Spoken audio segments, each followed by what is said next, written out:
Welcome back. एक बार आप सभी का स्वागत करता हूं इस इंटर्नशिप प्रोग्राम में। आज हम लोग बात करेंगे ट्रेडिशनल नेटवर्क के बारे में।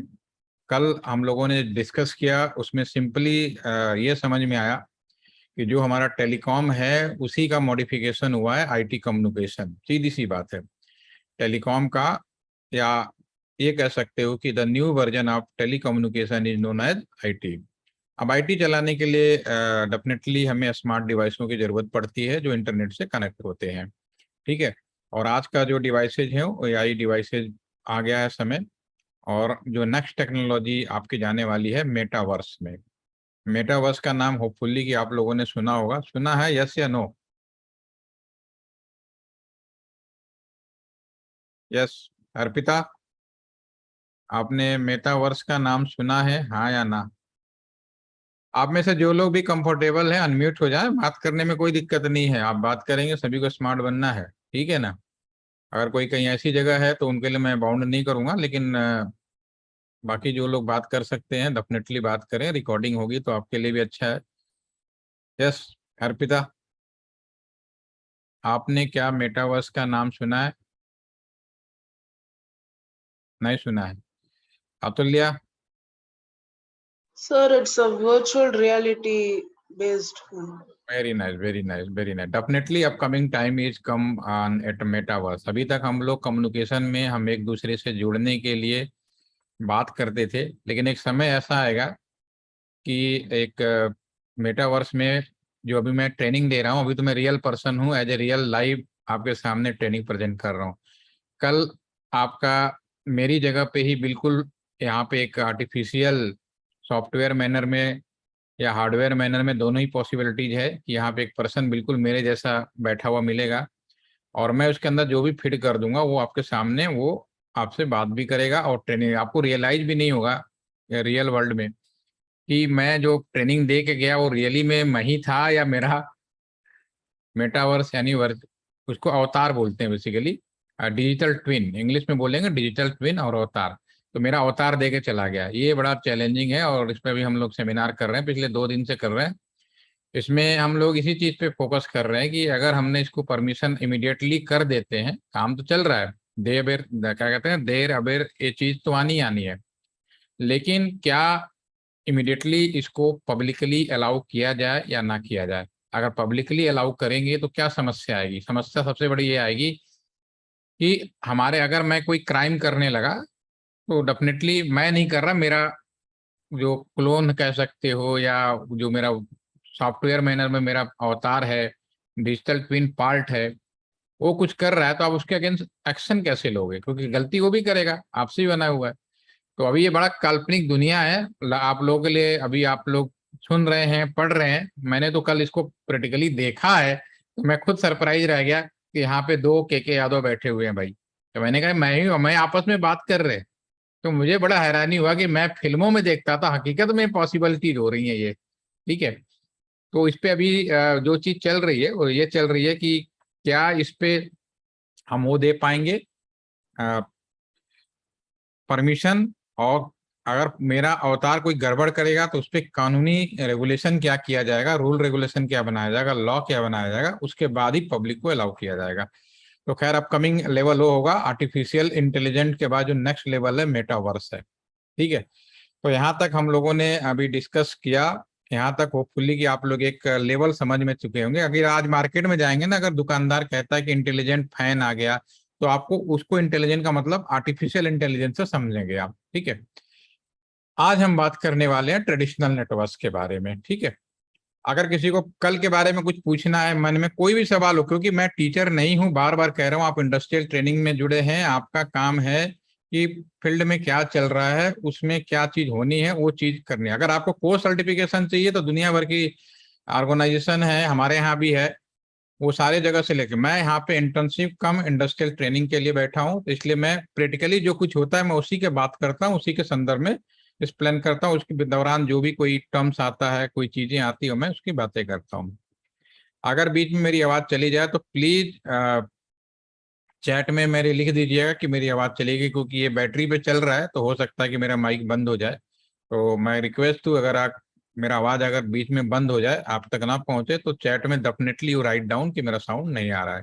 ठीक है, चलिए अब नेक्स्ट क्वेश्चन हम बात करेंगे। आप में से और कौन, Atulya, you can possible again unmute.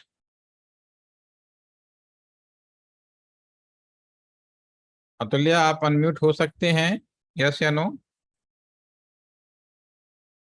कौन अनम्यूट हो सकता है? Arpit Mishra. Yes sir. Okay, बहुत अच्छी आवाज भी आपकी आई, बढ़िया रिकॉर्ड भी होगा। अर्पित, मुझे बताओ, बाघा बॉर्डर का नाम सुना आपने? Yes sir. आप रहने वाले कहाँ के हैं? दिल्ली का। तो डेफिनेटली बाघा बॉर्डर गए भी होंगे, जहां तक मैं समझता हूँ, गए नहीं? नहीं सर, क्या नहीं। डेफिनेटली जाइए, मैं लाइफ में एक बार जरूर जाना चाहिए सभी को, क्योंकि हम तो बाकी जो भी धर्म को मानते हैं वहाँ तो जाते ही हैं, लेकिन उसके बावजूद भी मैं कहूँगा कुछ लोकेशन ऐसे होते हैं जहाँ पे आपको रियल जाकर एक्सपीरियंस लेना है। अगर कंट्री का फील है ना कि हाँ हम इंडियन हैं, और क्या महसूस होता है, उस बॉर्डर पे जाएंगे, डेफिनेटली आपको काफी कुछ रियलाइज होगा। चलिए कोई बात नहीं, आप नहीं गए तो भी आप तो नाम तो सुना ही है, इसमें तो कोई डाउट नहीं है। यस। पॉपुलर बॉर्डर है भारत और पाकिस्तान का। ठीक है, सपोज करो कल को आप वहां जाएं, ठीक है, और आपके पास मोबाइल फोन है, और बॉर्डर बॉर्डर पे ही एक पाकिस्तानी भी खड़ा है और आपके साथ ही खड़ा है, दोनों लोग खड़े हुए हैं एक साथ। आपने पाकिस्तानी को फोन किया, नो डाउट कि आप इंडियन हैं, आपके मोबाइल पर इंडियन सिग्नल आएगा। पाकिस्तानी वहां खड़ा है, उसके मोबाइल पे पाकिस्तान वाला सिग्नल आएगा। आपने अपने फोन से उस पर्सन को कॉल कर रहे हैं, ठीक है, तो मुझे आप ये बताएं, आपका कॉल का रास्ता क्या होगा? अगर आपने उसको डायल किया, हाय हेलो बोलते हैं, वो रास्ता किन किन लोकेशन से होके जाएगा? कुछ इसका आइडिया है रफ माइंड में? जो भी आपके माइंड में आप बताएं। सर, बाघा बॉर्डर से पाकिस्तान हो हाँ जाए। हाँ, तो कैसे जाएगा? दो फोन है, एक फोन से दूसरे फोन को अगर कॉल कर रहे हैं तो कैसे जाएगा? एंटीना से। एंटीना से जाएगा। हम्म। चलो, एंटीना से तो हम जुड़े रहते हैं। और कुछ? अच्छा, घर में ही, यस। सर पहले नियरेस्ट टावर पे जाएगा, और फिर वो सिग्नल टावर से बीटीएस पे जाएगा, और फिर बीटीएस से आगे वो दूसरे बीटीएस पे जाएगा, और फिर उसके टावर से जाएगा, और फिर दूसरे मोबाइल पे रिसीव होगा। तो वही वही जानना चाहता हूँ। ये तो लॉजिक सी बात है कि आप, अगर आप, मैं कहीं भी मोबाइल लेके खड़ा हूँ तो हमारे मोबाइल पे जो सिग्नल आता है डेफिनेटली वो टावर से आता है, इसमें कोई डाउट नहीं है। ठीक है, टावर के बाद आपने बोला बीटीएस जाएगा, ये भी मान लिया मैंने, कोई इशू नहीं है। ठीक है, ठीक है, उसके बाद आपने कहा आगे कहाँ जाएगा, तो मैं वही जानना चाहता हूँ। मैं अगर आपसे पूछूं, आप अंबाला में है ना, अंबाला में पढ़ाई करते हैं ना? Sorry sir. Yes sir. हाँ जसकरण, मैं अगर आपसे पूछूं अंबाला से दिल्ली आना है, सपोज करो, ठीक है, तो मेरा सवाल ये है कि अंबाला से दिल्ली आने के लिए आप किन किन रास्तों का प्रयोग करेंगे, कैसे होके आएंगे? अंबाला से निकलेंगे, ऐसा तो नहीं कि चंडीगढ़ चले जाएंगे। अंबाला से आएंगे तो भाई डिफॉल्ट आप फरीदाबाद, गुड़गांव, जो भी आपका ये रूट है, इस रूट से आएंगे, या वह सोनीपत से आएंगे। अलग अलग जो रास्ता है दिल्ली की तरफ मूव करता है, तो बीच में जो शहर है वो फिक्स है, ऐसा तो नहीं कि शहर गायब हो जाएगा, पॉसिबल नहीं है ना। तो मेरा सवाल वही है कि अगर मैं कॉल कर रहा हूँ एक फोन से दूसरे फोन पर, या जो हम लोग अभी यहाँ पे बात कर रहे हैं, तो मेरा जो वर्ड है या जो भी आप मुझे देख रहे हैं, आपका जो साउंड है, वो किन किन शहरों से होते हुए हमारे तक पहुंच रहा है, इसका कुछ आइडिया है? सर आइडिया इतना नहीं है। नहीं है, कोई इशू नहीं, नहीं है तो अच्छी बात है ना, मैं इसीलिए तो बैठा हूँ बताने के लिए। चलिए कोई बात नहीं। मैं कहने का मतलब है कि अगर आप अपने घर में भी बैठे हैं ना, दो लोग बैठे हैं, आप ही हैं और आपके पेरेंट हैं, दोनों के पास में सेम कंपनी का फोन है, दोनों ही मान लेते हैं सेम बीएसएनएल मोबाइल रखे हुए हैं, और ये, और आपने अपने फोन से ही अपने पेरेंट को कॉल कर रहे हैं, तो वो जो आपका कॉल का पाथ है आपके पेरेंट के फोन में कैसे जाएगा, किन किन रास्तों में जाएगा, ये चीज पहले मैं क्लियर। क्योंकि हम लोग जब हम बात करते हैं साइबर सिक्योरिटी की, या आगे जो भी हम बात कर रहे हैं, आर्टिफिशियल इंटेलिजेंस, ब्लॉकचेन टेक्नोलॉजी, ये दुनिया भर की सारी चीजें की हम जो बात कर रहे हैं, पहले तो हमें इस चीज का एबीसीडी मालूम होना है। जब तक हमें एबीसीडी नहीं मालूम होगा हम ऊपर नहीं जा सकते। हमें गोली चलाना बहुत अच्छा आता है, एक पर्सन है बहुत अच्छे से निशाना मारता है, गोली चलाता है, वेरी गुड, ओके, लेकिन उसको ये नहीं मालूम कि गोली कहाँ पे जाके चलाना है, तो क्या करेगा? उसका चलाना सब बेकार है ना। उसको ये पता है कि हाँ मैं गोली चला रहा हूँ, मैं सेना में जा सकता हूँ, पुलिस में जा सकता हूँ, सिक्योरिटी वजन में जा सकता हूँ, जहाँ पे इसकी जरूरत पड़ती है और रिक्वायरमेंट के हिसाब से हम लोग यूज कर सकते हैं, तब तो उसका मतलब है। ठीक है, लेकिन सिर्फ मुझे चलाना आता है और मैं उसका यूज नहीं कर पा रहा हूँ तो कोई फायदा नहीं है। इसी तरह से आप सभी स्टूडेंट हैं, इवन जब मैं भी था तो मुझे नॉलेज बहुत अच्छी थी, इसमें कोई डाउट नहीं, मैं तो गोल्ड मेडलिस्ट हूँ, तो मेरी बहुत अच्छी नॉलेज थी। लेकिन जब मैं फील्ड में आया तो मुझे ये चीज का बिल्कुल भी आइडिया नहीं था कि एक पीसीएम आप सभी लोग पढ़ते होंगे, पल्स कोड मॉड्यूलेशन। तो हमने दुनिया, और मैंने नंबर भी खूब पाए, हमारे पेपर में पीसीएम पेपर आया कम्युनिकेशन सिस्टम में, मैंने पेपर दिया और 100% नंबर नो डाउट आ गया। लेकिन मैंने कभी पीसीएम देखा ही नहीं था। तो जब मेरी नौकरी लगी और मुझे फील्ड में पोस्टिंग दे दी गई और एक जगह से मेरे पास कॉल आता है कि अभी आपका कम्युनिकेशन चल नहीं रहा, पीसीएम पे लूप दे दो, तो मैं पूरे कमरे में घूमता रहा, पीसीएम है कहाँ, जब मैंने कभी देखा ही नहीं। वो उसने पूछा कि आप पीसीएम जानते हो, मैंने कहा हाँ जानता हूँ, लेकिन मुझे ही नहीं पता था प्रैक्टिकली पीसीएम दिखाई कैसे देता है। और मैं पूरे रूम में घूमता रहा और जब मुझे पता चला पीसीएम क्या होता है, सिंपल एक तार होता है, ये जो नॉर्मल हमारा वायर होता है ना वही होता है। तो मुझे इतनी हंसी आई कि मैं क्या पढ़ा, जब मुझे इस बात का नहीं मैं डिफरेंस कर सकता। तो वही चीज है कि नॉलेज गेन करना एक अलग चीज है, लेकिन उसको जब तक, एक आप लोगों को क्यों कहा जाता है कि आप लोग इंडस्ट्रियल ट्रेनिंग करें, लेकिन ये हम सबका दुर्भाग्य है, इंडस्ट्री में हम जाते हैं वो लोग भी फॉर्मेलिटी करके आउट कर देते हैं, वो नहीं करना चाहिए। फिर स्टूडेंट भी जाते फिर उनके दिमाग में आता है एडवांस टेलीकॉम पढ़ेंगे, बेसिक आइडिया नहीं, हम एडवांस की बात करते हैं। हम कहते हैं सर हम साइबर सिक्योरिटी में भी आएंगे, क्या कहेंगे चोरी करना सिखाओ, हैकिंग सिखाओ सर। अरे हैकिंग थोड़ी सिखाना है, चोरी करना तो कोई भी चोर भी कर लेगा, चोर को कभी ये बताने की जरूरत नहीं पड़ती कि घर में चोरी कैसे करना है। वो दिमाग लगा अच्छा पैसे हैं इस घर में घुसना क्या, खुद उसे समझ जाएगा। तो ये चीज आपको नहीं सीखनी है, आपको ये सीखना है कि कोई चोरी हमारे घर में चोर ना करे, ये बचाना, जो प्रोटेक्शन करना सीख जाएगा वो सबसे बड़ा साइबर सिक्योरिटी एक्सपर्ट कह सकते हैं उसको, सबसे बड़ा जिस भी फील्ड में उसका नॉलेजेबल पर्सन कह सकते हैं। तो अभी मैं ये आपसे क्या कि हम लोग बात कर रहे हैं, डेली मोबाइल यूज कर रहे हैं, व्हाट्सएप यूज कर रहे हैं, फेसबुक कर रहे हैं, अभी हम लोग जूम पे भी कम्युनिकेट कर रहे हैं, लेकिन हमें सबसे ज्यादा जरूरी है कि क्या हम जो कम्युनिकेशन कर रहे हैं ये हो कैसे रहा है, ये जा कैसे रहा, क्या मेरे आवाज को बीच में कोई ड्रॉप तो नहीं कर रहा, तो ये जानना चाहिए। तो आज के सेशन में एक पार्ट, क्योंकि मैं ज्यादा टाइम नहीं मेरे पास में, तो मैं आज एक पार्ट शुरू करता हूं। मैंने जो बाघा बॉर्डर का जो सवाल उठाया उसको आंसर आपको लास्ट में देने की कोशिश करूंगा, लेकिन सबसे पहले हम ये जानने की कोशिश करें, कोई भी चीज शुरुआत करनी हो, टेलीफोन का आविष्कार ग्राहम बेल ने किया था, तो आप वहीं चले जाओ जहां से शुरू हुआ था और फिर आपको आगे का आराम से एबीसीडी सब मालूम चल जाता है। हम जब बेस में शुरू, कल हमने आपसे पूछा इंटेलिजेंट डिवाइस क्या होगा, आप सभी के आंसर बहुत ही अनएक्सपेक्टेड थे, जो मैं सोचा उससे शायद और अच्छा देते।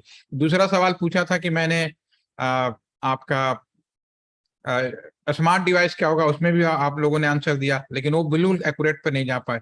ठीक है ना, तो उसी तरह से आपका ये कम्युनिकेशन में भी हम अगर आपसे पूछें कि ये जो रास्ता है वो कैसे होता है, तो वो एक्यूरेट आंसर कैसे निकालेंगे वो हम जान सकते हैं। अभी अंशुल ने लिखा सैटेलाइट कम्युनिकेशन, तो मुझे थोड़ा सा याद आया, तो मैं पहले इस पर थोड़ा सा डिस्कस कर लेता हूँ फिर आगे। सबसे पहली बात, टेलीफोन का आविष्कार हमारे ग्राहम बेल ने किया था, और ग्राहम बेल ने जब किया था तो उन्होंने कैसे किया, और सिंपल समझने के लिए बताता हूँ आपको। हम लोग बचपन में जब छोटे थे, तो जब हम लोग कम्युनिकेट करते थे तो हमारे पास, आपके पास खिलौना बहुत है, व्हाट्सएप है, फेसबुक है, दुनिया भर का आज का टाइम आपके पास करने के लिए या अपने एंटरटेनमेंट करने के लिए बहुत सारे ऑप्शन है।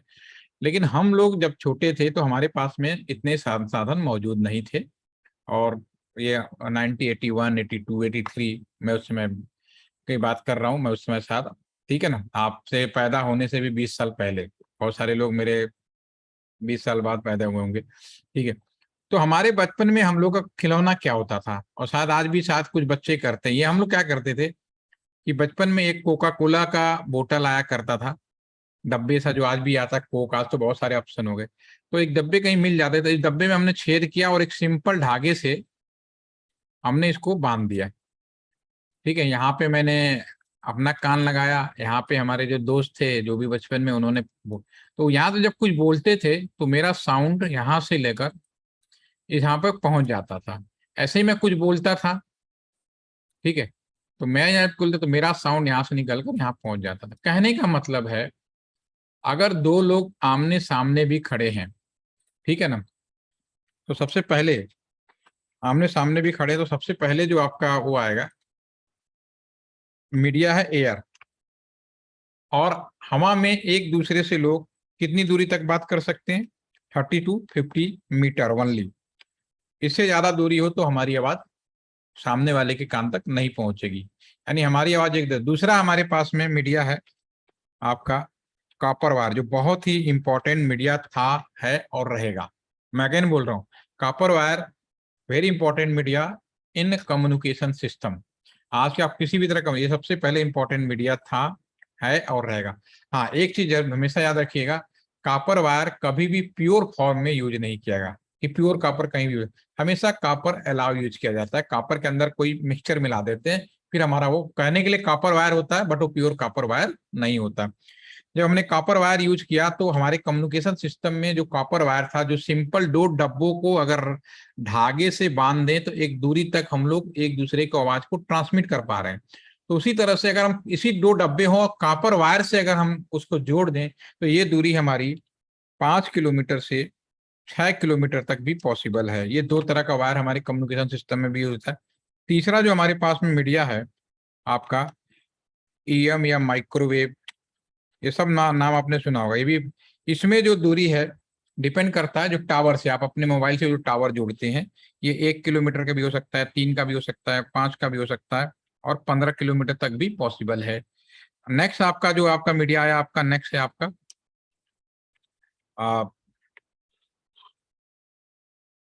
कोएक्सियल। कोएक्सियल भी आप लोगों ने पढ़ा होगा, ठीक है ना। कोएक्सियल भी एक तरह का कॉपर वायर ही होता है, लेकिन इसको ज्योमेट्रिकली इस तरह से बना दिया, क्योंकि अगर हम नॉर्मल कॉपर वायर यूज कर रहे थे तो 5 और 6 किलोमीटर तक ही जा रहा था, लेकिन इसके ज्योमेट्रिकली हमने किस तरह से डिजाइन कर दिया एक्सियल बेस पे, तो इसकी जो डिस्टेंस ही वो 40 किलोमीटर से लेके 60 किलोमीटर तक पॉसिबल हो गई। एक हमारी पॉसिबिलिटी बन गई। और नेक्स्ट हमारा जो आपका मीडिया है आपका ऑप्टिकल फाइबर कम्युनिकेशन। ये आपकी जो दूरी है, आप इसमें कोई दूरी की नो लिमिट है, आप कहीं तक भी कितनी भी दूरी तक जा सकते हो, ठीक है। अगर इसमें बाय डिफॉल्ट अगर हम सिंगल फाइबर का एक कोई केबल यूज करें तो ये मुश्किल से वैसे तो 60 किलोमीटर ही जाता है, लेकिन अगर हम इसमें कुछ मैकेनिज्म यूज कर लें तो इसकी दूरी नो लिमिट हो जाती है, कहीं भी जा सकता है, कितनी भी दूरी तक जा सकते हैं। और लास्ट ऑप्शन है अभी वो जो लिख रहे थे सैटेलाइट, ठीक है ना। तो ये सारे ऑप्शंस हैं जिसमें हम अगर एक जगह से बोलें और इसकी सहारा लें तो हम दूसरी जगह पे जा सकते हैं। ये मीडिया है। मीडिया का मतलब जिसकी मदद से सिंपल धागा जब तक हमने जोड़ा, नॉर्मली खड़े होते हैं दो लोग तो हवा मीडिया, लेकिन दूरी सभी की डिफाइंड है। सैटेलाइट में क्या होता है कि सैटेलाइट में 3 सैटेलाइट पूरी दुनिया को कंट्रोल कर सकता है। 3 satellite possible, 3 sat control whole world, ठीक है ना। होल वर्ल्ड 3 कंट्रोल को पूरा कर सकता है, इसमें कोई डाउट नहीं है, ठीक है। लेकिन उसके बावजूद भी मैं आपसे सवाल पूछूंगा, तब आपको थोड़ा सा और चीज क्लियर होगी। आप सभी लोगों में से कुछ लोग चैट से बताएं, जो अनम्यूट होकर बनाना चाहे वो भी बता सकते हैं, ठीक है ना। तो अंशुल ने आपने लिखा है काफी कुछ अलग से भी भेज दिया है, बहुत ही टेक्निकली नॉलेज लिखा है, तो मैं अभी टेक्निकली बात नहीं कर रहा हूँ, मैं प्रैक्टिकली बात कर रहा हूँ। आप मुझे ये बताएं, और बाकी सब लोग भी चैट के माध्यम, इनमें से सबसे खराब मीडिया किसको बोलोगे? सबसे खराब वीक मीडिया प्रैक्टिकल मैनर में कौन सी मीडिया है जो सबसे वीक मीडिया कही जाएगी? यस, अंशुल आप अनम्यूट होकर बता दीजिए अगर आप पॉसिबल है, नहीं तो आप भी लिख के बताइए। जो लोग बोल सकते हैं, जसकरण आप कंफर्टेबल हैं तो आप बोल सकते हैं। सर एयर सबसे वीक मीडिया होगी। Air, yes sir. Okay, air is the weak media, very right. Akash post box, ये कौन सा मीडिया है? पोस्ट बॉक्स ऑफिस में खड़े हो, ठीक है। बाकी लोग भी लिख के बताएं। यस, इसमें नो डाउट, सौम्या ने भी लिखा इसमें नो डाउट कि अभी जसकरण ने बताया एयर, नो डाउट वहाँ वीक मीडिया है कम्युनिकेशन पॉइंट ऑफ व्यू से, लेकिन मोस्ट इंपॉर्टेंट है, इसमें कोई भी डाउट नहीं है। Air is the weak media, बस मोस्ट इंपॉर्टेंट मीडिया, क्योंकि अगर एयर ना हो तो दुनिया ही नहीं होगी, इसमें कोई डाउट नहीं। चलिए, इसमें सभी लोगों ने सहमत हैं और मैं भी इसमें आपकी इस एग्रीमेंट को ओके कर देता हूं। आपने बिल्कुल सही बताया, नो डाउट। अब नेक्स्ट सवाल है, इसमें सबसे स्ट्रांग मीडिया कौन सा है? यस जस्ट करना बताइए। और अंशुल की बात को हम अभी बात करेंगे। यस इसमें सबसे हाँ यस सबसे स्ट्रॉन्ग मीडिया या तो सैटेलाइट कम्युनिकेशन है या ऑप्टिकल फाइबर कम्युनिकेशन सिस्टम है। आपने भी ऑप्शन 2 रख दिया ना, 50-50 है। केबीसी होता तो दोनों में से एक ऑप्शन उड़ा देते, तब भी हम ही देते आप। चलो सर फिर मैं सर, एक satellite ऑप्टिकल communication। फाइबर। हाँ हाँ ठीक है, तो अंशुल आप अनम्यूट रहिए। आप आपसे पूछने क्योंकि आपने सैटेलाइट के बारे में बहुत लंबा चौड़ा लिखा है। ठीक है, आप अनम्यूट हो सकते हैं अंशुल। जी सर। ठीक है, आपने सैटेलाइट पे इतना जोर दिया है तो मैं आपसे पूछूंगा, एक बात बताओ, जी सर। डिश टीवी घर में है आपकी? जी सर। अच्छा, आंधी बारिश तूफान आता है आपके एरिया में? जी। क्या होता है? सिग्नल चले जाते हैं सर। डिश टीवी बंद हो जाता है? जी सर। आपका फेसबुक व्हाट्सएप बंद होता है? नहीं सर। तो फिर सैटेलाइट को अब अच्छा नहीं कैसे सर, मान सकते नहीं हैं? Sir, satellite point of view से मैं इसीलिए कह रहा हूँ क्योंकि ऑप्टिकल फाइबर हमारी वायर्ड कम्युनिकेशन हो जाएगी, वायर्ड फॉर्म ऑफ कम्युनिकेशन यही हो तो आज जाएगी। दूर करना है, यही तो आपका समस्या और दूर करना है। Again I repeat, satellite communication no doubt, 3 satellite communication, 3 satellite पूरी दुनिया को कंट्रोल कर सकते हैं। लेकिन सैटेलाइट से सबसे बड़ा ड्रॉबैक तो यही है जो मैंने आपसे पूछा प्रैक्टिकली। इंडिया के अंदर ही देख लो, अभी बाढ़ आया हुआ है बहुत जगह, राजस्थान में बारिश नहीं हो रही है, आपका आसाम में बाढ़ आया हुआ है। हर जगह आपके एरिया, कुछ एरिया जहाँ पे कभी बाढ़ ही नहीं आती, बारिश ही नहीं होती, कुछ जगह बहुत ज्यादा, आप लोग त्रिपुरा साइड के हैं, आपके यहाँ तो बहुत ज्यादा बारिश हो जाती है। ठीक है, और कश्मीर की तरफ चले जाएं तो वहां बारिश कम होती है, वहां हिमपात ज्यादा होता है। साउथ में चले जाएं तो कभी ठंडी होती नहीं है। तो ये सब जो सैटेलाइट का सबसे बड़ा ड्रॉबैक ये है, नेचुरल इंटरफेरेंस। मैं सैटेलाइट पे कम्युनिकेशन में डिपेंड नहीं हो सकता। सैटेलाइट कम्युनिकेशन, आपका आंसर ये होगा कि आज का जो कम्युनिकेशन व्यवस्था है उसके आधार पे सैटेलाइट कम्युनिकेशन को अच्छा कम्युनिकेशन नहीं माना जा सकता। पहला कमी।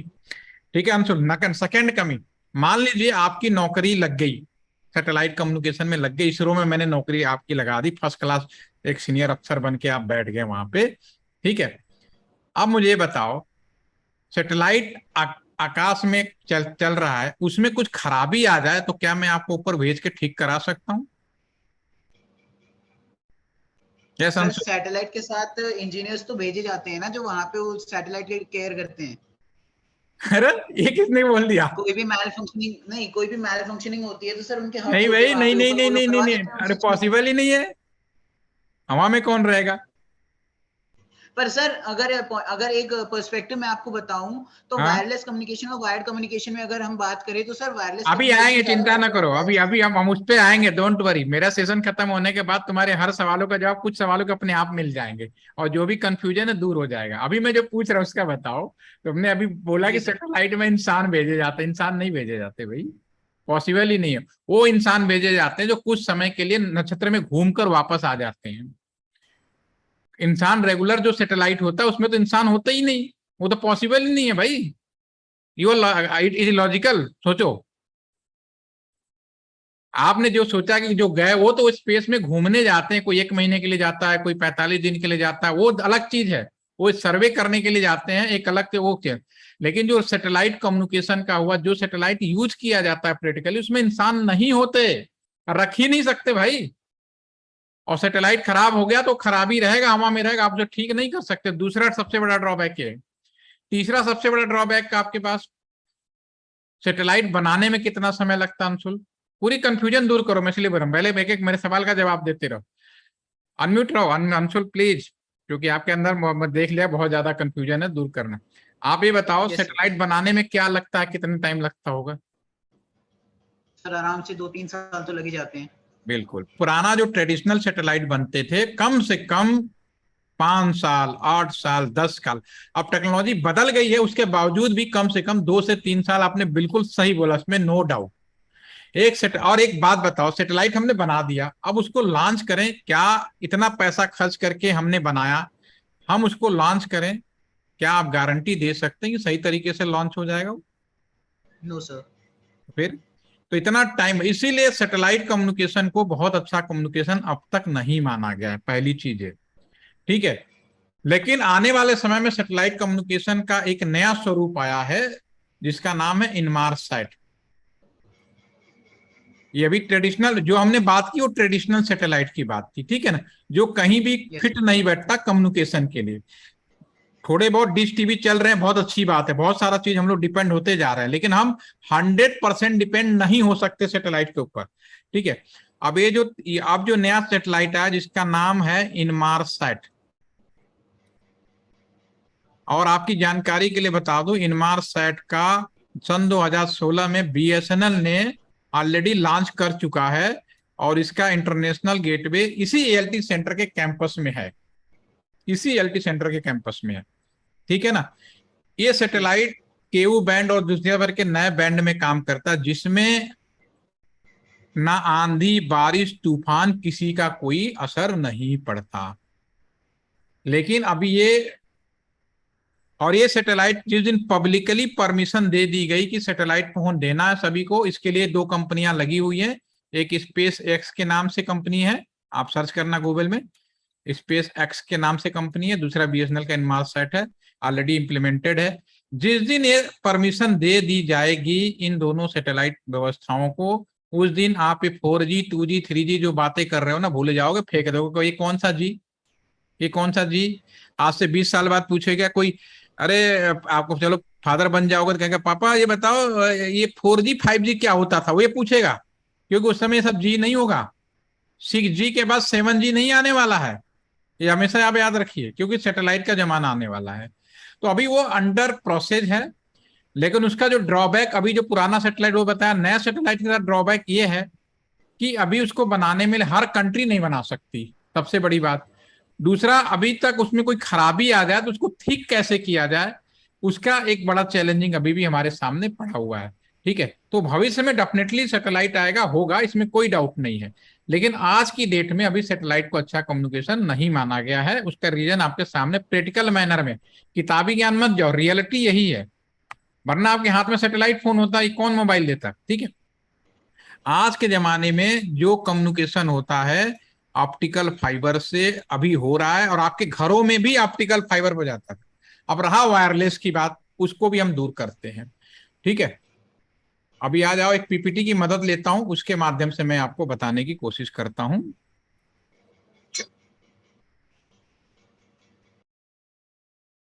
सबसे पहले ध्यान से सुनिएगा, कॉपर वायर, जब से टेलीफोन की शुरुआत हुई, कॉपर वायर एक इंपॉर्टेंट मीडिया था। कॉपर वायर, मैंने सिंपली बोला, अगर 2 टेलीफोन को आपस में जोड़ा जाए तो 2 तरह के कॉपर वायर यूज किए गए। रफ भाषा में एक पतला वायर, एक मोटा वायर। टेक्निकली में डायमीटर आपको याद नहीं रहेगा, एक का डायमीटर 0.91 mm, दूसरे का 1.25 mm था। आपको याद नहीं रखना, सिंपली याद रखो पतला और मोटा, क्योंकि गुजरे जमाने में सिर्फ उतनी चीजें याद रखनी चाहिए जितना हमारे मतलब की होती है, ठीक है। तो पतला वायर है तो 5 किलोमीटर रेडियस पे काम करता था, मोटा वायर है तो आप 6 किलोमीटर रेडियस पे काम करा सकते हैं, मतलब दूरी पे एक। तो अभी भी आप सभी लकी हैं कि बीएसएनएल के टेलीफोन एक्सचेंज अभी भी अवेलेबल हैं, आप वहां पे जाके देख सकते हैं। अगर आप किसी भी बीएसएनएल के जो भी आपका पुराना टेलीफोन एक्सचेंज जाएंगे तो वहां पे क्या क्या चीजें होंगी, उनको एक तो स्विच रूम होगा, उसमें आप विजिट करेंगे तो एक कमरा होगा जो एसी रूम होगा। इस तरह से लोग कुछ कंप्यूटर पे बैठे होंगे, इस रूम में किसी को अलाउ नहीं दिया जाएगा। एक रूम होगा एमडीएफ रूम होगा, जहाँ पे केवल वायर वायर होगा। क्या चीज हम अभी बात करेंगे, पावर प्लांट। पावर प्लांट किसी भी ऑर्गेनाइजेशन के लिए सबसे इंपॉर्टेंट पार्ट है। पावर प्लांट पर लोग पार्ट होता है जहां पर 24 घंटे पावर सप्लाई देने की जरूरत होती है। आप अपने घर में भी सेम व्यवस्था करते हैं, लाइट चली जाती है, सारा लोड आपका इन्वर्टर के ऊपर आ जाता है।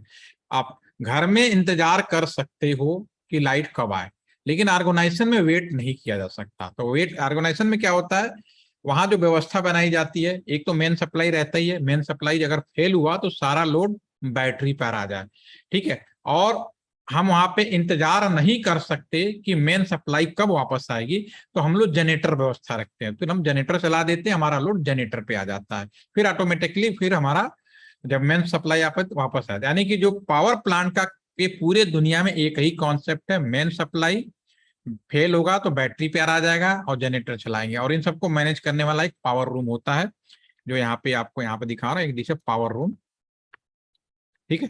और इसमें एक बैटरी रूम। पहले अगर पुराने जमाने बीएसएनएल में भर्ती होते ना, सन 2000 से पहले 1995 तक इंजीनियर बैटरी रूम, ऐसी रूम होते थे, पोस्टिंग होती थी। भैया क्या करते हो आप? सर मैं इंजीनियर। कहाँ पोस्टिंग है जी? बैटरी रूम में है। अरे मेरी इंजीनियर, मैं जनरेटर रूम में हूँ। ठीक है, वो एक जमाना था। अब क्या सब चीजें, इन्हीं चीजों का ऑटोमेटिक कॉम्बिनेशन कर दिया गया, तो एक ही आदमी जेटीओ इलेक्ट्रिकल या इंजीनियर इलेक्ट्रिकल इसको हैंडल कर लेता है। ठीक है, और एक रूम मिलेगा आपका ट्रांसमिशन रूम। क्या होता है? जो भी देखने में स्विच रूम जैसा ही होगा लेकिन छोटा होगा। अब क्या चीजें हम वो समझने की कोशिश करते हैं। सबसे पहली बात, लोकल और ट्रंक नेटवर्क को समझते हैं। लोकल कॉल, जैसे कि आप लोगों ने बोला कि मैंने आपसे पूछा कि घर में ही दो लोग बैठे हैं और एक पर्सन दूसरे को फोन कर रहा है। ठीक है, तो उनका रास्ता क्या होगा? पहला सवाल तो मैंने ये पूछा था। दूसरा सवाल मैं अगर आपके सामने रखूं कि यहाँ पे मान लो मैं जिस टेबल से आप सभी लोगों को यहाँ पर इंटर्नशिप ट्रेनिंग का बारे में बात कर रहा हूँ, मेरे ही टेबल पे दो बीएसएनएल का टेलीफोन रखा है। अगर मैं आपसे सवाल पूछ ही लेता हूँ, चलो आंसर भी ले लेते हैं आपसे, कि क्या मैं अपने ही टेबल पे दूसरे टेलीफोन को, जो दोनों एक ही कंपनी का है, कॉल करूं? क्या यह लोकल कॉल है, हाँ या ना? Please give the answer in the chat box. थोड़े फास्ट करिए, थोड़ा टाइम बचेगा। मेरा सवाल, मेरे ही टेबल पर दोनों बीएसएनएल का नंबर है, मैं एक फोन से दूसरे फोन को कॉल कर रहा हूं, क्या आप इसको लोकल कॉल कहेंगे, हाँ या ना? यस जसकरण, यस अंशुल, आपको मेरा सवाल समझ में आया? नो? यस जसकरण, क्या लगता है बताओ? सर सवाल तो समझ आ गया, बट सर लोकल कॉल और ट्रंक कॉल के बारे में कुछ पता नहीं, इसलिए कुछ पता कह नहीं नहीं है? सकते। ओके ओके, बस सही बात है, नहीं पता है तो नहीं पता है, इसमें कोई डाउट नहीं है। ठीक है ना? It's okay. अंशुल आपने कहा लोकल कॉल है, मान लेते हैं। चलो चलिए, अभी अब देखते हैं। नहीं पता है, बहुत अच्छी बात है, वो तो बताने के लिए बैठा हूं मैं यहाँ पे। चलो अभी आपको समझाने की कोशिश करता हूँ बिना वेट किए। अगर आज भी अगर आप ट्रेडिशनल टेलीकम्युनिकेशन से आपके घर में फोन होगा, तो आप अभी देखेंगे कि आपका ये फोन है, घर के अंदर एक रोजिट बॉक्स होता है व्हाइट रंग का, उसमें लगाया जाता था। और ये रोजिट बॉक्स घर के बाहर एक पोल पे या दीवार पर एक तरह का बॉक्स लगा होता है, जिसे हम लोग डीपी कहते हैं। ठीक है, इस डीपी में जितने भी घर होते, मान लो 5 घर हैं, तो सभी का टेलीफोन इस डीपी में इकट्ठा होता है। तो 5 घरों का टेलीफोन यहाँ पे इकट्ठा होता है। बिजली के वायर में, इलेक्ट्रिसिटी वायर में और टेलीफोन वायर में डिफरेंस था। इलेक्ट्रिसिटी वायर में क्या होता है कि एक ही प्लग के अंदर आप बल्ब, पंखा, ट्यूबलाइट सब लगा दोगे, चलेगा, कोई दिक्कत नहीं। लेकिन टेलीफोन के वायर में जितने कस्टमर होते हैं उतने वायर होते हैं, उन्हें आपस में मिला नहीं सकते। पहली चीज तो क्लियर कर लो आप कि जितने कस्टमर करें, आप 5 कस्टमर है तो पांचों का वायर इकट्ठा होगा, उनकी केबल करके फिर हम ले जाएंगे। ऐसा नहीं हो सकता कि प्लग में लगा दिया, वो पॉसिबल नहीं है। ठीक है, और ये वायर आपका आगे रास्ते में इस तरह का लोहे का बॉक्स भी देखा होगा। ये क्या होता है, आसपास के जितने भी ये डीपी से वायर आते हैं, इकट्ठा होते हैं। इसमें करीब 500 घरों का टेलीफोन वायर इकट्ठा हो जाता है।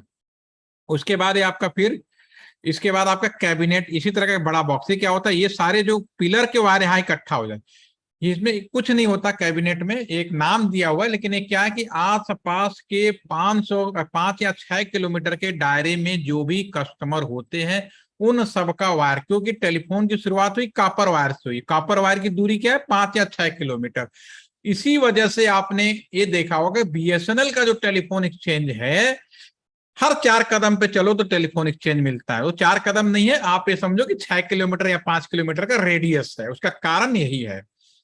ठीक है, और ये जितने घरों का वायर इकट्ठा, और ये जहां ये दिख जाए कैबिनेट, आप समझ जाना विद इन 50 मीटर या एक्सचेंज के बाहर एक कैबिनेट होता है, वहीं पे बीएसएनएल का टेलीफोन एक्सचेंज है। और एक्सचेंज के अंदर जब एंट्री होगा तो आपका ये पूरा का पूरा यहाँ पे एमडीएफ रूम में आएगा। जो मैंने पहले दिखा, एमडीएफ रूम में कुछ नहीं होता।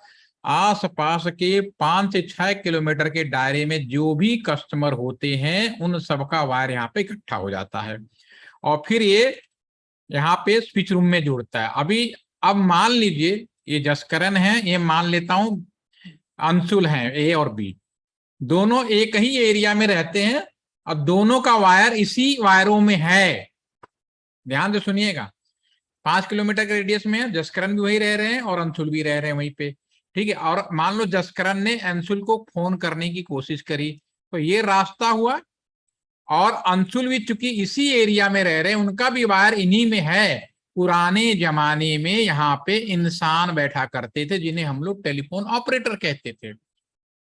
उस समय जब टेलीफोन की शुरुआत हुई तो अगर जसकरण को अंशुल से बात करनी होती तो वो यहाँ पे जो ऑपरेटर उससे कहता जी मुझे नंबर मिला दो, उस नंबर से बात करवा दो मिस्टर बी यानी अंशुल से। वो मैनुअली एक वायर के माध्यम से ए और बी को यहाँ पे बॉक्स में जोड़ देता, यहाँ बॉक्स होता था। टेम्पररी बेसिस पर ए और बी यानी दो लोगों को जोड़ने को हम लोग स्विच कहते हैं। स्विच का मतलब समझ गए आप? What is the meaning off switch? Switch का मतलब है टेम्पररी बेसिस पर दो लोगों को आपस में जोड़ना, ठीक है, ओके। और जब जुड़ जाएगा दिस और यहाँ से MDF cabinet pillar that, okay. तो ये आपस में अगर यहाँ पे जोड़ा गया और उसी वायर था, ये कहलाएगा लोकल कॉल। पहले ये इंसानों के द्वारा, फिर इलेक्ट्रोमैकेनिकल स्विच में आया। इलेक्ट्रोमैकेनिकल स्विच में दो तरह के ऑटोमेटिक किया गया, एक मशीन बनाई गई जिसका नाम इलेक्ट्रोमैकेनिकल स्विच रखा गया, और क्रॉस बार और स्टाउजर बार। आज के जमाने में आपके इंजीनियरिंग में मतलब नहीं बनता, हमारे टाइम में पूरा का पूरा सब्जेक्ट होता था पढ़ने के लिए, ठीक है। उसके बाद इलेक्ट्रॉनिक स्विच आया, ये जो भी आप देख रहे हैं इलेक्ट्रॉनिक स्विच आया, और आज नए जमाने में आईपी स्विच हो गया। कोई बदलाव नहीं हुआ, सिर्फ दो लोगों को जोड़ा कैसे जाए वो व्यवस्था बदली गई। तो ये आज के जमाने में आईपी स्विच हो गया। इंसानों के द्वारा अपडेट हुए इलेक्ट्रोमैकेनिकल में, फिर इलेक्ट्रॉनिक्स में, और आज आपके जमाने में IP switch, internet protocol switch. Switch का मतलब दो लोगों को आपस में जोड़ना, ठीक है। ये तो रहा लोकल व्यवस्था जो आपका। अगर मान लो यही जसकरण है और यही अंशुल है, लेकिन अंशुल इसमें नहीं रहते, उनका वायर इसमें नहीं है, लेकिन शहर के ही दूसरे टेलीफोन एक्सचेंज में, हर 5 किलोमीटर बना हुआ है, दूसरे टेलीफोन एक्सचेंज में है, तो क्या व्यवस्था होगी वो भी देख लेते हैं हम लोग। उसको बोलेंगे ट्रंक कॉल। कैसे बोलेंगे अभी बात करता हूं। ये हमारा, ये आपका जसकरण का व्यवस्था, इसमें तो कोई कंफ्यूजन नहीं है, स्विच रूम तक तो आ ही गए, ठीक है। अब जसकरण ने फोन मिलाया मिस्टर ए से अंशुल को, बी को। अब लेकिन बी इसमें नहीं है, लेकिन शहर के ही अंदर किसी दूसरे टेलीफोन एक्सचेंज में है, तो फिर क्या होगा, हर शहर के अंदर एक मेन टेलीफोन एक्सचेंज बनाया गया। आज समय बदल गया। मेरी जब नौकरी लगी थी, आप अपने पेरेंट्स से पूछना, अगर उससे कहते कि भाई शहर का मेन टेलीफोन एक्सचेंज क्या है, तुरंत बता देते। जब मेरी नौकरी लगी, मैं मेरठ शहर के नीचे उतरा, मैंने पहली बार मेरी पोस्टिंग बोली, तो मैंने रिक्शे वाले सिर्फ इतना बोला।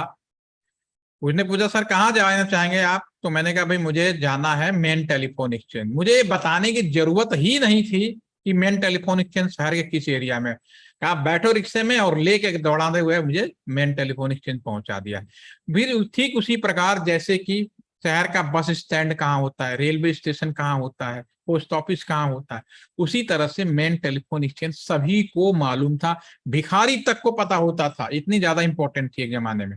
और ये सब चीजें जो तेजी से बदल रही हैं, बहुत इसका अभी के समय के टेक्नोलॉजी की वजह से बदल रही है, लेकिन कॉन्सेप्ट का जो बेसिक लाइन है हमेशा वैसे ही रहता है, राइट, ठीक है। कुछ कहने ठीक, ठीक है। तो अगर उसी में अब हम यहाँ के बात करेंगे, अब ये जो हमारा आपका है नहीं है, तो फिर ये जो यहाँ पे इंसान बैठते थे ना, स्विच का इंसानी था, इंसान वाला ही काम तो मशीन कर रहा। तो मान लो आप पुराने जमाने इस शहर का मेन एक्सचेंज में भेजता, और मेन एक्सचेंज का जो स्विच है उसको हम लोग डी टैक्स बोलते हैं। और ये जो व्यवस्था है यहां से लेकर यहां तक की जो व्यवस्था है सन 1986, आप ध्यान से रखिए, ईयर लिख रहा हूं मैं 1986, 1986। This is optical fibre. Optical fibre कोई नई चीज नहीं है कि आप सोच रहे हैं नई आ गई, लोगों को हवा नहीं। जिस 1986 में इस एक्सचेंज से यहां तक की जो व्यवस्था की गई वो ऑप्टिकल फाइबर से जोड़ी गई। और ये मेन डीटैक, ये भी एक स्विच है, डिजिटल ट्रंक ऑटो एक्सचेंज बोलते हैं, लेकिन मेन था यहाँ पे जो लोग था वो कौन सा कस्टमर है, और ये वाला कहेगा कौन सा टेलीफोन एक्सचेंज है। अगर इंसान होता ये सोचता ना, अच्छा कौन सा, अच्छा शहर का ही दूसरा है, चलो भाई वहां पे भेज देते हैं। वो फिर क्या करता, वहां पे भेज देता स्विच रूम में, और ये लोकल फिर वहां से कनेक्ट कर देता। This is the trunk call. एक स्विच से दूसरा स्विच जाते ही ट्रंक नाम हो जाता है, STD, subscriber trunk dialling. You are lucky कि अभी भी आप लोगों ने एसटीडी का नाम सुना होगा, कि आप जो एसटीडी डायल कर रहा मतलब उस एरिया का नहीं, 6 किलोमीटर के बाहर का बंदा हो गया, उसे आप लोकल कॉल नहीं कह सकते। मैंने सवाल किया कि मेरे टेबल पर 2 टेलीफोन रखा है, क्या लोकल कॉल है या एसटीडी कॉल है? ठीक है, तो आप, क्योंकि मैंने अभी जितनी बातें बताई उसके हिसाब से आपका आंसर दोनों हो सकते हैं। आपका आंसर अगर दोनों टेलीफोन का, अभी अंशुल बात पूरी नहीं हुई, ध्यान से सुनो, दोनों टेलीफोन का टेलीफोन एक्सचेंज एक ही है, एएलटी सेंटर, मेरे एएलटी सेंटर के अंदर भी एक टेलीफोन एक्सचेंज है जिसकी एक लैब विजिट का वीडियो भी है, मैं उसको दिखाऊंगा। अगर मेरा दूसरा टेलीफोन भी उसी एक्सचेंज से जुड़ा हुआ है तो लोकल कॉल कहलाएगा। लेकिन जो एएलटी सेंटर का टेलीफोन एक्सचेंज है उसमें केवल 500 वायर हैं, यानी 500 लोगों को टेलीफोन दिया जा सकता है। एक जमाने में एएलटी सेंटर में 1200 लोग काम करते थे, 1200। तो भाई सारे को टेलीफोन सबके टेबल पे था, किसी का 2 था, तो फिर कैसे संभव हुआ? तो नियर बाई संजय नगर और राजनगर पड़ता है, वहां पे बड़े टेलीफोन एक्सचेंज हैं। हम लोगों ने दूसरा, वो तो मुश्किल से 2 किलोमीटर पे है, एक 3 किलोमीटर पे, नहीं दोनों, तो दूसरा टेलीफोन हो सकता था कि वो दूसरे टेलीफोन एक्सचेंज से हो। और दूसरे टेलीफोन एक्सचेंज को जब आपस में जोड़ेंगे, ठीक है, तो कैसे जोड़ेंगे? रास्ता तो ही होगा ना, इसी तरह से मेन एक्सचेंज जाएगा। अगर मैं इस टेलीफोन से दूसरे टेलीफोन पे काम करूं, दोनों का स्विच रूम अलग है, तो अगर एक टेलीफोन से करूंगा तो नहीं होगा, तो शहर का मेन एक्सचेंज राजनगर में, गाजियाबाद में, वहां जाएगा और उस शहर का जो भी लोकल एक्सचेंज है वहां से कनेक्ट होते हुए फिर आ जाएगा। तो इसको आप लोकल कॉल नहीं कह सकते, इसको ट्रंक कॉल। आप ये कहो कि ऑल इंडिया लोकल हो गया, और पैसे के मामले में लोकल होना एक अलग मैटर है। टेक्नोलॉजी में आपको वही कॉन्सेप्ट ध्यान रखना जो होता है। आपसे अगर एक कहें कि दिल्ली से बॉम्बे लोकल पैसे में चले जाओ, लोकल रेट में चले जाओ, इसका मतलब ये नहीं है कि दिल्ली और बॉम्बे लोकल हो गए। दूरी 1300 किलोमीटर है, 1300 किलोमीटर ही रहेगी। ऑल इंडिया लोकल बात कर लो तो लोकल पैसे में बात कर लो, लेकिन यहां से ना अगरतला लोकल होगा दिल्ली से, ना तो चेन्नई लोकल होगा, ना तो अंबाला लोकल होगा, दोनों अलग सिटी हैं, दूरी हमेशा वही रहेगी। All are getting my point? एक बेसिक आइडिया आपको लगा कि कैसे व्यवस्था की गई। अभी और आपको समझ, मोबाइल में भी समझ में आएगा आपको। उसके बाद आपको एक सबसे बड़ा सरप्राइजिंग जो लास्ट में मिलेगा, अंशुल को भी मालूम पता चलेगा कि दुनिया में कम्युनिकेशन कैसे होता है। अभी ये व्यवस्था है। अब बात होती है, अगर आपने किसी को फोन मिलाया, अंशुल मान लो यहीं पे है, जसकरण अंबाला में है, अब अंशुल है किसी और शहर में, अब उस शहर में ही नहीं है, शहर ही बदल जाए, तो व्यवस्था क्या होगी? ठीक है। और जब टेलीफोन की शुरुआत हुई, नो डाउट कि टेलीफोन की शुरुआत हमारे देश के अंदर अंग्रेजों ने किया, इसमें कोई डाउट नहीं, अंग्रेजों ने ही टेलीफोन की शुरुआत की, क्योंकि उन्होंने अपने पर्पज के लिए शुरू किया था, आज पब्लिक पर्पज के लिए। तो हमारे देश में भी टेलीफोन का जो विकास है, डेवलपमेंट है, बिल्कुल सेम मैनर में जैसे वैसे है पहले। तो उन्होंने क्या किया, इंडिया को 4 भागों में बांटा और एक एक्ट बनाया, द इंडियन टेलीग्राफ एक्ट 1885। आप स्क्रीन पे देख रहे होंगे, 1885 का एक्ट बना हुआ है और आज भी लागू है, अभी भी चल रहा है। उसने क्या किया था, इंडिया को 4 भागों में उन लोगों ने डिवाइड किया, NTR, WTR, STR and ETR, northern telecom region, western, southern and eastern. Northern telecom region का मैंने यहाँ डायग्राम बनाया है, जिसमें आप समझ सकते हैं जम्मू कश्मीर, हरियाणा, पंजाब, राजस्थान, यूपी एंड उत्तरांचल और दिल्ली आते हैं। ठीक है, अभी के मैप के हिसाब से बनाया, उनका पहले मैप में पाकिस्तान भी कवर अप था और नेपाल भी उन्होंने काफी एरिया कवर अप कर रखा था। ठीक है, जब इन्होंने शुरू किया था, राइट। ठीक है, अब इन्होंने 4 भागों में बांटा और हर एक टेलीकॉम रीजन में 2 हेडक्वार्टर बनाया। अगर हमें एनटीआर की बात करूं तो एनटीआर में दिल्ली और आपका देहरादून। अगर मैं ईटीआर की बात करूं, कोलकाता एंड गुवाहाटी है। एंड वेस्टर्न डब्ल्यूटीआर की बात करूं तो वेस्टर्न में आपका भोपाल एंड मुंबई है, सदर्न में आपका चेन्नई एंड बेंगलुरु है। ठीक है, ये हर जगह का 2 हेडक्वार्टर जानबूझ के बनाए जाते थे कि किसी वजह से अगर एक हेडक्वार्टर में प्रॉब्लम हो तो हम दूसरे हेडक्वार्टर का इस्तेमाल कर सकें। ठीक है, तो अगर मैंने किसी को नंबर मिलाया, एक काम करते हैं, पहले इसको समझ लेते हैं, फिर मैं बैक आऊंगा, आ जाते हैं। अगर वो बंदा उस शहर में नहीं है, जसकरण आप कहीं और हैं, अंबाला में है, और मान लेते हो अंशुल दिल्ली में है, यही बता ना, दिल्ली में हो, ठीक है, दोनों एनटीआर में आएंगे, सेम रीजन में आएंगे। ठीक है, तो कॉल कैसे होगी? अब ये जसकरण ने फोन किया, लोकल व्यवस्था में कोई चेंज नहीं होना, लोकल स्विच क्या करेगा मशीन, अरे ये मेरा नहीं है भाई, ये जो नंबर मिला रहे हैं जसकरण जी ये मेरा नहीं है। यानी मशीनें भी ऐसा ही बात करेगी, इंसान और मशीनों में कोई फर्क नहीं है, बस मशीन, इंसान ने अपना काम और सोच दिमाग मशीनों को दे दिया। अच्छा ठीक है भाई, शहर के मेन एक्सचेंज बीच, और ये optical fibre, this is optical fibre, local optic, इसको लोकल ट्रांसमिशन। और ये डीटेक्स, जैसे हमारे शहर में डीटेक्स है वैसे दूसरे शहर में भी डीटेक्स होगा। हर मेन शहर के अंदर एक डीटेक्स जरूर होगा। एक शहर से दूसरे शहर को, ध्यान से सुनिएगा, एक शहर से दूसरे शहर के बीच में ऑप्टिकल फाइबर जमीन में डाला गया और एनटीआर के द्वारा डाला गया, और एनटीआर कंट्रोल करता है बीएसएनएल, गवर्नमेंट ऑफ इंडिया की कंपनी है। चाहे रिलायंस हो, टाटा हो, कोई भी हो, अगर एक शहर से दूसरे शहर की बात आ जाएगी तो वो लाइन भी बीएसएनएल की ही लाइन से होके गुजरेगी। ये बात आप लोगों को ध्यान में रखनी है, कभी भी अफवाहों में नहीं जाना है। हाँ, गवर्नमेंट ने कहा पीपीपी मॉडल हम यूज जरूर करेंगे, कभी भी एक शहर से दूसरे शहर को हम 100% प्राइवेटाइजेशन की कोशिश नहीं करेंगे, क्योंकि अगर ऐसा कर दिया, हमारी पूरी जिंदगी इस पे चल रही है भाई, हर चीज हम लोग जीते खाते पीते सब टेलीफोन और इंटरनेट पे चल रहे हैं, लाइन नहीं दे सकते किसी को। तो एक शहर से दूसरे NTR, this is the manage by the BSNL.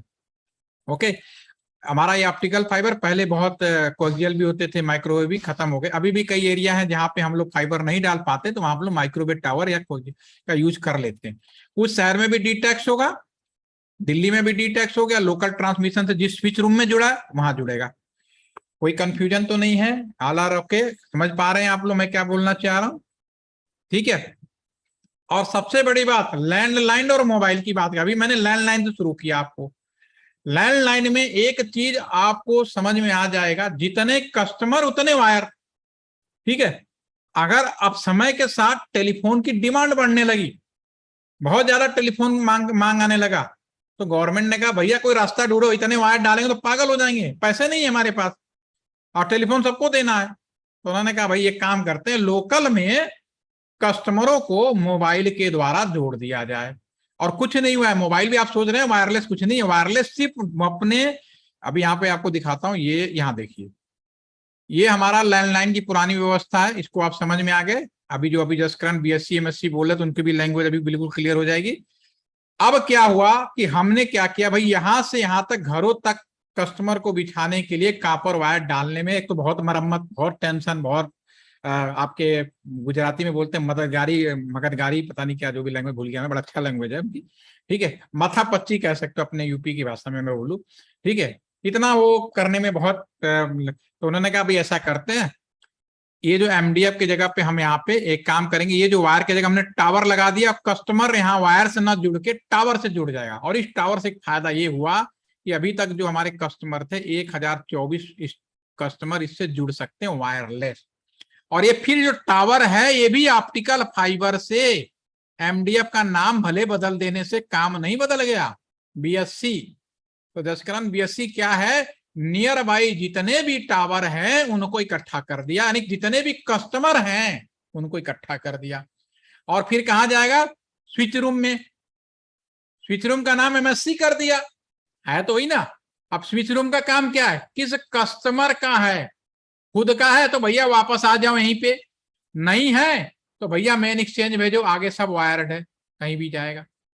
Landline में भेजना, लैंडलाइन में चला जाएगा। आप लोगों को मेरी बात समझ में आ रही है? बताएंगे तो देखिए, मैं तो अपने कोशिश कर रहा हूं, कई बार ऐसा होता है कि मेरी बात नहीं समझ में आती है।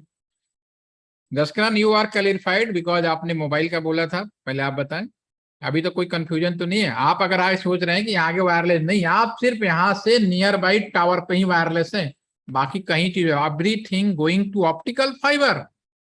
और वायरलेस में कमियां ही कमियां रहती हैं, इसीलिए आपके घरों में भी फाइबर पहुंचाने की कोशिश की जा रही है कि फाइबर लो भाई।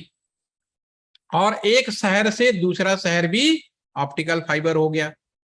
अगर मान लो आपने दिल्ली में है और आपने कॉल किया साउथ में या ईस्ट में कॉल किया, सपोज करो हमने कॉल कर दिया पुणे में, पुणे कहाँ पड़ेगा, WTR में पड़ेगा, तो हमारा जो बंदा है उसकी कॉल पहले कहाँ जाएगी, दिल्ली या देहरादून, जो भी रास्ता खाली होगा वहां चला जाएगा हेडक्वार्टर में। ये जो टावर, ये जो स्विच है ना, डायरेक्टली हेडक्वार्टर से भी जुड़ा होता है, हेडक्वार्टर वाले से भी वहां चला। अच्छा ये WTR का है तो वहां पे भेज देगा भोपाल या मुंबई, उसका जो मेन जो आपका एमएससी होता है, जीएमएससी बोलते हैं उसको, वो फिर किसको बोलेगा, आपको पुणे के उसमें भेज देगा, फिर पुणे लोकल जो व्यवस्था वैसे ही हो जाएगा। अब मेरा सवाल था बाघा बॉर्डर, ठीक है ना, बाघा बॉर्डर पे, ठीक है। अब बाघा बॉर्डर के लिए मैं बताता हूँ, बाघा बॉर्डर में 2 लोग खड़े हैं। मैंने आपसे सवाल पूछा, अगर एक इंडियन पाकिस्तानी को कॉल करे तो उसका हाय हेलो कैसे जाएगा, तो भी मैं आपको दिखाता हूँ। एक चीज और यहाँ पे देखेंगे आप, ये इंडिया से बाहर कॉल कैसे जाती है भी आप देख लो। डेफिनेटली मान लीजिए जसकरन आप बाघा बॉर्डर पे हैं और एक कोई ये पाकिस्तानी खड़ा है आपके साथ, आप उसको कॉल कर रहे हैं, तो आपका signal near by Attari tower पे लगा होगा। टावर जो अटारी है वो नियर बाई आपका जो भी बीएससी में भी अटारी में भी अमृतसर, दोनों जगह हो सकते हैं, जो भी नियर बाई वहां पे इकट्ठा होगा, और वो बीएससी अमृतसर जाएगा, इसमें कोई डाउट नहीं। अमृतसर में डी टैक्स लगा होगा, मेन सिटी है, और डी टैक्स ने आइडेंटिफाई किया कि जसकरन जो नंबर मिला रहे हैं हमारी एरिया का नहीं है, हमारे एनटीआर का नहीं लग रहा है, वो भेज देगा दिल्ली। दिल्ली ने कहा ओके ये तो आईएसडी कॉल है, पाकिस्तान का कॉल है, वो क्या करेगा, और इंडिया से जो कॉल बाहर जाती है, ऐसा नहीं कहीं से भी निकलनी शुरू हो जाती है, वो भेजेगा मुंबई। और भी ऑप्शन है चेन्नई और नहीं, लेकिन फिलहाल बाय डिफॉल्ट जो फर्स्ट प्रेफरेंस है वो मुंबई है। मुंबई में हमारी 90% कॉल जो है आजकल भी मुंबई में ही जाती है। मुंबई में बैठ गया मुंबई वाला, अब मुंबई से लेके समुद्र के अंदर ऑप्टिकल फाइबर केबल पड़ा है, कहीं भी सैटेलाइट यूज नहीं होता है। पहले क्लियर कर रहा हूँ, यहाँ पे कहीं भी सैटेलाइट हम लोग कर रहे हैं, लेकिन अभी हम लोग उस अल्टरनेट है, रियलिटी जो ओरिजिनल नेटवर्क है वो आपका ऑप्टिकल फाइबर है।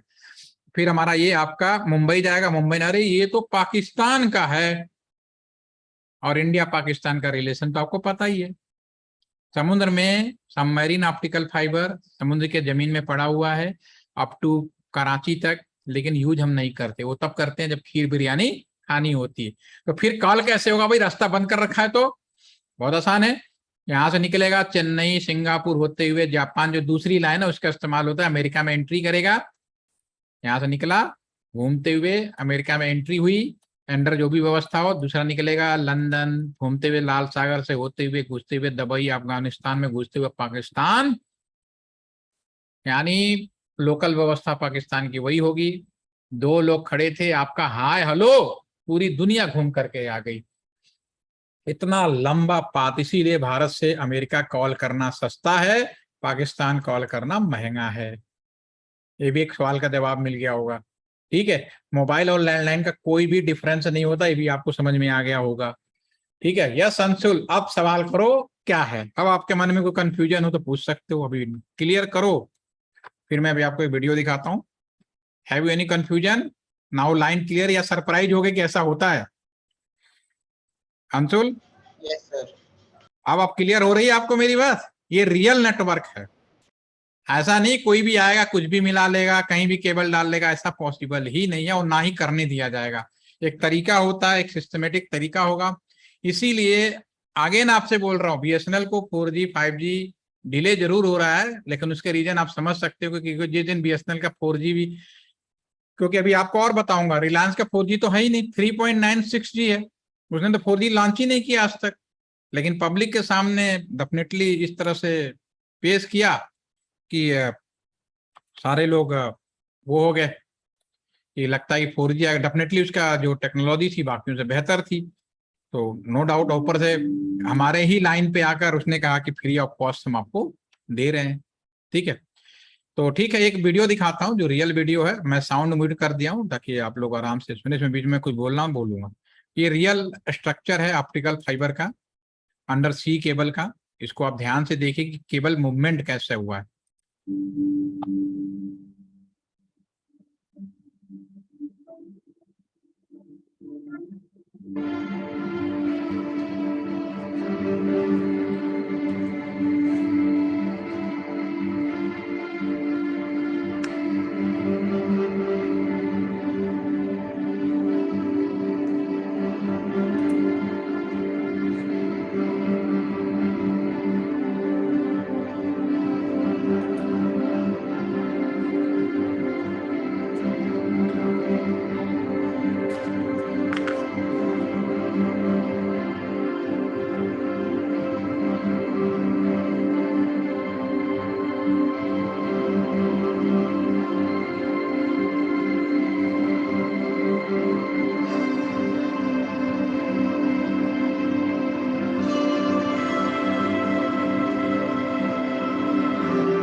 ये इंडिया के हैं, क्योंकि समय के साथ काफ़ी चीज़ें बढ़ गई तो इसमें बहुत सारी चीज़ें उन्होंने ऐड की थी।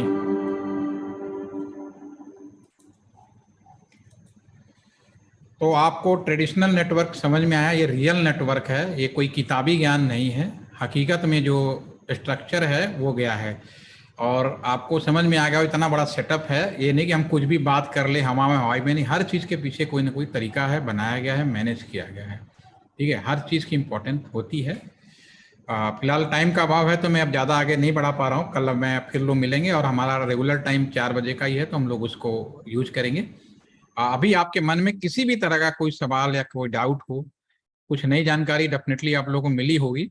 और जो कॉल कर रहे हैं, एक बड़ा इंटरेस्टिंग फैक्ट भी बता देता हूँ आप लोगों को। आप लोग बड़े कहते हैं ना लकी हैं, कि अब लकी भी हैं और किस्मत वाले हैं कि आपके पास इंटरटेनमेंट करने के लिए बहुत कुछ है। Am I audible? Yes या no? आवाज आ रही मेरी? Yes sir. एक बड़ी इंटरेस्टिंग फैक्ट बता रहा हूँ आप लोगों को, आपको सुन के बड़ी, और आज भी आप लोग थोड़ा सा डरेंगे, इसलिए डरेंगे। जब हमारी नई नई नौकरी लगी तो ट्रेनिंग के बाद, ट्रेनिंग 2 साल हम कहीं और रहे, लेकिन जब ट्रेनिंग के बाद हमारी पहली पोस्टिंग इधर मेरठ के पास बागपत जिला नया नया बना था, वहां कर दिया गया। तो बागपत में 2 तरह के लोगों की पोस्टिंग होती थी। एक वो होता था जो कि जिन्हें पनिशमेंट दिया जाता, डिपार्टमेंट में कुछ गड़बड़ी हो गई, उनको एज ए पनिशमेंट वहां पोस्ट कर दिया जाता था। दूसरा, हम जैसे नए कुंवारे आए थे, भैया नई नई नौकरी लग रही है, कहीं भी भेज दो। आप लोग भी ऐसे होंगे, जब नई नौकरी लगे कहीं भेज दो, कर लेंगे, एरिया का क्या करना है, नौकरी लग गई, दैट इज सफिशिएंट। तो हम लोग भी थे, तो हम 5 लोग थे वहां पे, धक्का दे दिए गए थे, हमें मालूम नहीं था, हम तो बस खुशी में थे कि नई नौकरी लगी है, दैट विल बी। जब वहां गए तो सरप्राइज हुए कि उस समय, ये बात सन 2001 की बात है, दूसरा सबसे बड़ा सरप्राइज ये हुआ कि जो भी एरिया था, शाम को 5 बजे के बाद बागपत बड़ौत में इंसान सड़कों पे नजर नहीं आते, नंबर 1। नंबर 2 जो था कि जो भी हम लोग वो करते थे, फिल्में लगती थी, आज की तरह नहीं कि हर फ्राइडे को नई मूवी आ रही है जाके देख लो, वहाँ सिनेमा हॉल था। और आपको बताऊं, जिस समय मेरी पोस्टिंग हुई वहाँ एक मूवी लगी थी, शोले, बहुत ही पॉपुलर मूवी थी। उन्होंने कहा सर यहाँ 22 साल से लगा हुआ है। मैंने कहा अच्छा, एक मूवी जो 22 साल से उतरी ही नहीं, और लोग भीड़ भाड़ से देख रहे थे। ठीक है, तो ऐसा एरिया था, तो डेफिनेटली मेरे लिए तो बड़ा सरप्राइज था हम लोगों के लिए। और चूंकि नई नौकरी लगी थी तो चलो 10 दिन 5 दिन तो टाइम काट लिया, और उसके बाद हमारा टाइम काटना मुश्किल हो गया। आप तो बड़े अच्छे हैं, शाम हुआ, मोबाइल है, इंटरनेट है, दुनिया भर का अरेंजमेंट है, आप यू कैन डू इट, आप कर सकते हो। लेकिन हमारे लिए बड़ा मुश्किल था। लेकिन हम लोग, क्योंकि हम लोग नई नई नौकरी, तो मैं यहाँ पे सोया करता था स्विच रूम में। जब हमारी नौकरी, जब शादी नहीं हुई तो हम लोग, क्योंकि हम यहाँ इसलिए सोचते थे कि स्विच रूम में एसी हुआ करता था। एसी पहले ऐसा नहीं कि आज की जगह हर घरों में एसी लगा दो, पहले लिमिटेड होते थे, एसी की परमिशन ली जाती थी, तो यहाँ लगा होता था। हम यहाँ सोचते थे, कोई अलाउ नहीं था। अब 5 हमारा टाइम पास नहीं होता था। एक दिन हमने कहा क्या करें यार, क्या करें, तो मेरा दिमाग घूम गया। मैंने कहा भैया लोग जो बात कर रहे हैं ना, स्विच रूम के माध्यम से तो बात कर रहे हैं, हमने यहाँ स्पीकर लगा दिया, मेरे 2.5 साल कैसे निकल गए पता ही नहीं चला। यहाँ पर अगर मैं स्पीकर लगा दूंगा तो पता ही नहीं चलेगा 2 लोग क्या बातें कर रहे हैं, उनको तो पता ही नहीं चलेगा। हालांकि लीगल नहीं था, लेकिन ठीक है, अब जो जगह जो अथॉरिटी है दैट मेड यूज। तो आप समझ गए ना कि हम 2 लोग बात कर रहे हैं और आप ये सोच रहे हैं कि 2 लोग बीच में सुन नहीं सकते, दैट इज रॉन्ग। और हमें भी मालूम होता था कौन कितने बजे क्या बात कर रहा है, कैसे बात कर रहा है, जैसा मूड होता था उस तरह हम लोग, क्योंकि लिमिटेड नंबर होते थे, तो सारे बंदों, ये बंदा है ना 10 बजे बात करता है, 11 बजे बात करता है, दैट ये उस समय नहीं, आज भी लागू है। ठीक है चलिए, और एनी मोर क्वेश्चन? तो चलो भाई, आज एंजॉय करो, आपने बहुत समय दिया, उम्मीद से ज्यादा मैंने टाइम ले लिया। तो have a nice day, see you all of you tomorrow, enjoy, thank you.